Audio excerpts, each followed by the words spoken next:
Hi friends, నమస్తే. నేను మీ Prasanna gardens. ఇదండి, ఈరోజు బొప్పాయి చెట్టు గురించి చెప్తున్నానండి. చూసారా మన చెట్టుని కాయలు ఎంత పెద్దగా ఉన్నాయో?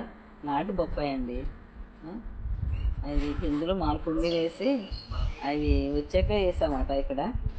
అసలు ఈ రోజుల్లో బొప్పాయి తింటున్నామండి బయట మార్కెట్లో. అసలు చప్పగా ఉంటున్నాయి. చాలా కాస్ట్ ఎక్కువ ఉంటున్నాం, కానీ అవి మందులు వేసి పండిస్తారు కదా, అందుకే చాలా చప్పగా ఉన్నాయి. ఇదే మా చెట్టు చూడండి, ఫస్ట్ కాయ ఇది. ఎప్పుడు పండుద్దా అని చూస్తున్నాం, నేను మా పిల్లలు మా బాబు వాళ్ళు. ఇది చూడండి ఎంత పెద్దగా వచ్చింది, ఎంత చక్కగా ఉన్నాయి. చూసారు కాయ ఎంత ఒక్క పిండి కూడా రాలేదండి. ఫస్ట్ వచ్చి ఇవే డెవలప్ అవుతున్నాయి, చాలా బాగున్నాయి కదా. ఈ మనం ఇట్లా వేసుకోవడం వల్ల ఆరోగ్యానికి ఆరోగ్యం, టేస్ట్కి టేస్ట్. అయినా సొంతగా వేసుకున్నాయి, మనం వేసుకున్నాయి తింటే చాలా మంచి ఆరోగ్యం, చాలా టేస్టీగా ఉంటాయి, చాలా సంతోషం కదండి. మరి ముఖ్యంగా చాలా హ్యాపీ, నాకైతే చాలా హ్యాపీ అండి. ఇట్లా అది అలా అక్కడో చెట్టేసాను ఇక్కడో చెట్టేసాను, మంచిగా వస్తున్నాయి.